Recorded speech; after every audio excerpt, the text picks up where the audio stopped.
ഏവർക്കും യേശുക്രിസ്തുവിൻ്റെ നാമത്തിലുള്ള സ്നേഹവന്ദനം. ഇന്നത്തെ വചനം റോമർ 7:5.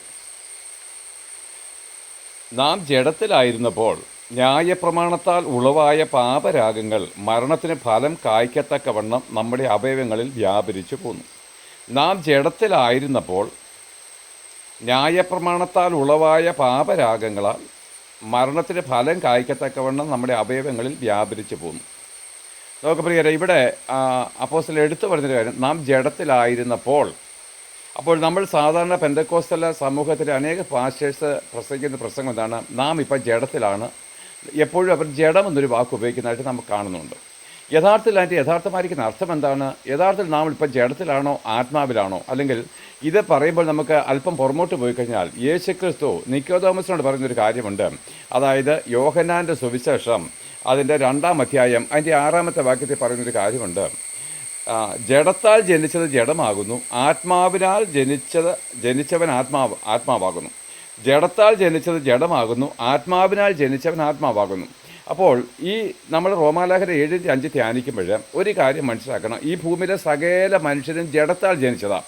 എന്ന് വെച്ചാൽ ആ ജഡം എന്താണ്? ജീവനില്ലാത്ത ഒരു വസ്തുവിൽ നിന്നാണ് നമ്മളെല്ലാവരും ഉണ്ടായി വന്നതാണ് അവിടെ പറഞ്ഞിരിക്കുന്നത്. അതായത് ദൈവത്തിൻ്റെ ജീവനിൽ കൂടാതെ വെറും മനുഷ്യൻ്റെ അനുഭവത്തിൽ ജനിച്ച് വന്ന നമ്മൾ, അല്ലെങ്കിൽ ആദം വിശുദ്ധനും ദൈവത്തിൻ്റെ മകനുമായിരുന്നവൻ ആ പാപം ചെയ്ത നാളിൽ അവനെന്താണ്? ജഡമായിട്ട് തീർന്നു. അതായത് ദൈവത്തിന് മുമ്പിൽ അവൻ മൃതനായിട്ട് തീർന്നു. ആ ദൈവത്തിന് മുമ്പിൽ ജഡമായി തീർന്ന, ദൈവത്തിന് മുമ്പിൽ മൃതനായിട്ട് തീർന്ന ആ ആദമിൻ്റെ രക്തത്തിൽ പിറന്ന നമ്മളെല്ലാവരും ജഡമാകുന്നു എന്നാണ് ഇവിടെ പറഞ്ഞത്. നിക്കോദോമസ് ആയിക്കോട്ടെ, മറ്റുള്ള യഹൂദന്മാരായിക്കോട്ടെ, യവനന്മാരായിക്കോട്ടെ, ലോകത്തിലുള്ള എല്ലാ ആൾക്കാരും ദൈവത്തിന് മുമ്പിൽ മരിച്ചവരാണ്. അപ്പോൾ ഇങ്ങനെ മരിച്ചവർക്കുള്ളതായിരുന്നു ന്യായപ്രമാണം. അവരുടെ പ്രവൃത്തി എന്നുവെച്ചാൽ ദൈവിക ജീവനിൽ മരിച്ചുപോയ മനുഷ്യർക്കുള്ളതാണ് ന്യായപ്രമാണം. എന്ന് വെച്ചാൽ ന്യായപ്രമാണം ദൈവം കൊടുക്കുമ്പോൾ അതിൻ്റെ അർത്ഥം എന്താണെന്നറിയാമോ? ഒരു ജനത്തെ വിളിച്ച് വേർതിരിച്ച്, അബ്രഹാമിൽ കൂടെ വരുന്ന ഒരു സന്തതിയെ വിളിച്ച് വേർതിരിച്ച് ഇസ്രയേൽ ജനമാക്കിയിട്ട് അവർക്ക് ദൈവത്തിൻ്റെ വിശുദ്ധിയും അവരുടെ പാപത്തെ വെളിപ്പെടുത്തി കൊടുത്താണ് ന്യായപ്രമാണം. അപ്പോൾ അതായത് ന്യായപ്രമാണത്താൽ എന്താണ്? നമ്മുടെ പാപത്തിന് ശിക്ഷ വിധിക്കുന്നു. ആ ഒരു അനുഭവത്തിലാണ് ഈ ജനം ജീവിച്ചിരുന്നത്. എന്നാൽ നമ്മുടെ കർത്താവായിരിക്കുന്ന യേശുക്രിസ്തു താനും നമ്മുടെ പാപങ്ങളെ പേറി കാൽവരി ക്രൂശിൽ മരിച്ചത് വഴി ആ മരണത്തിൽ വിശ്വസിക്കുകയും സ്നാനമേൽക്കുകയും ചെയ്തപ്പോൾ ദൈവം അവർക്ക് പരിശുദ്ധാത്മാവിനെ കൊടുത്തു.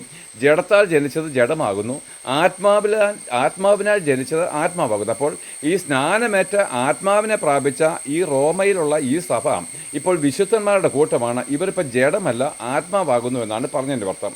അപ്പോൾ ഈ 7:5 പറയുന്ന നാം ജഡത്തിലായിരുന്നപ്പോൾ, അപ്പോൾ ഇപ്പോഴെവിടെയാണ്? ജഡത്തിലല്ല, ഇപ്പോൾ ആത്മാവിലാണ്. ഇവർ സ്നാനത്തിലേക്ക് വരുന്നിടം വരെ ഇവർ ജഡത്തിലായിരുന്നു. പക്ഷേ ഇപ്പോഴവർ ജഡത്തിലല്ല, ഇപ്പോഴവർ ആത്മാവിലാകുന്നു എന്നുള്ള സത്യം നമ്മൾ തിരിച്ചറിയണം.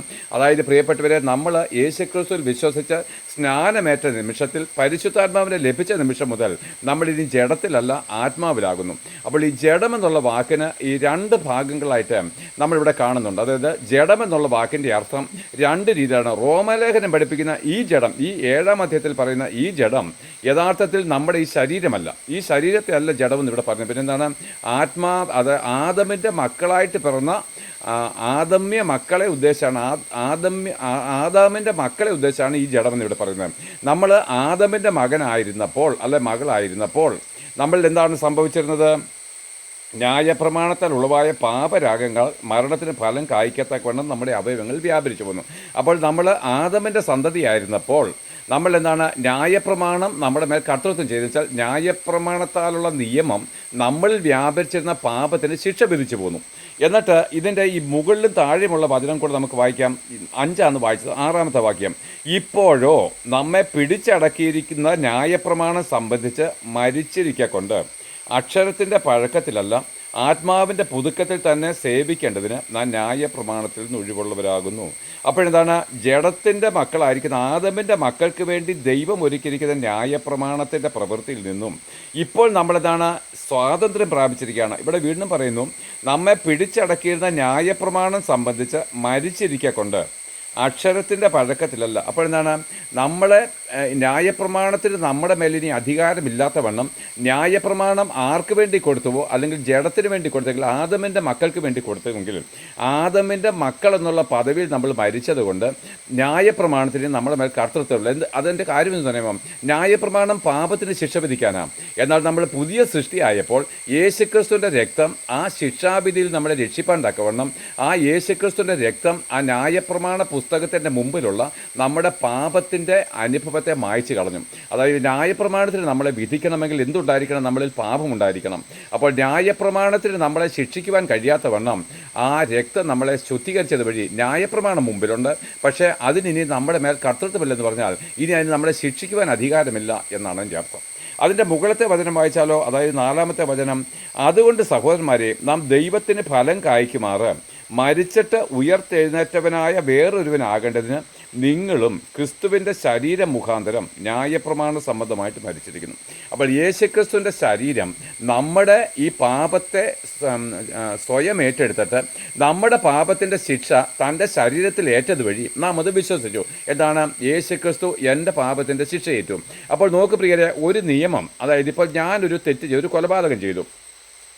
ആ കൊലപാതകത്തിന് മറ്റൊരുവന് എന്നെ തെളിവായിട്ടില്ല, മറ്റൊരുവനെതിരെയാണ് എൻ്റെ തെളിവെല്ലാം വന്നതെന്ന് കരുതുക. അവനെ കോടതി മരണശിക്ഷയ്ക്ക് വിധിച്ചു, അവനെ തൂക്കിയും കൊന്നു. ഇനി എന്താണ്? നാളെ തെളിയാണ് അവനല്ല കുറ്റക്കാരൻ, ഞാനാണ് തെളിയിക്കപ്പെട്ടാൽ ഈ കൊലപാതകത്തിന് ഇനിയും കോടതിക്ക് എന്നെ ശിക്ഷിക്കാൻ കഴിയത്തില്ല. കാരണം എന്താണ്?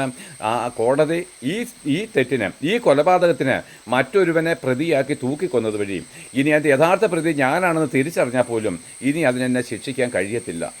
അവണ്ണം ന്യായപ്രമാണ സംബന്ധമായിട്ടാൽ പാപസംബന്ധമായിട്ട് നമ്മൾ മരിച്ചത് കൊണ്ട് ന്യായപ്രമാണ സംബന്ധമായിട്ട് മരിക്കുക എന്ന് പറഞ്ഞാൽ പാപസംബന്ധമായിട്ട് നമ്മൾ സ്നാനത്താൽ മരിച്ചത് വഴി ഇനി എന്താണ്? പാപത്തിന് ശിക്ഷ വിധിക്കുന്ന ന്യായപ്രമാണത്തിന് എൻ്റെ മേൽ അധികാരമില്ല എന്നുള്ളതാണ്. ഇതിൻ്റെ നമുക്ക് 1-ാമത്തെ വാക്യം ഒന്ന് പെട്ടെന്ന് വായിക്കാം. ഈ വീഡിയോയ്ക്ക് ദൈർഘ്യം കൂടാതിരിക്കാനാണ് വേഗത്തിൽ പറയുന്നത്. ഈ വിഷയം ഒരു 4 മണിക്കൂർ പ്രസംഗിച്ചാലും എന്താണ് തീരാത്ത കാര്യമാണ്.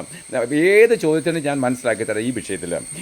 സഹോദരന്മാരെ, ന്യായപ്രമാണം അറിയുന്നവരോടല്ലോ ഞാൻ സംസാരിക്കുന്നത്.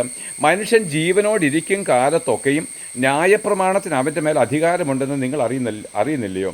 ഭർത്താവുള്ള സ്ത്രീയെ ജീവിച്ചിരിക്കുന്ന ഭർത്താവിനോട് ന്യായപ്രമാണത്താൽ ബന്ധിച്ചിരിക്കുന്നു.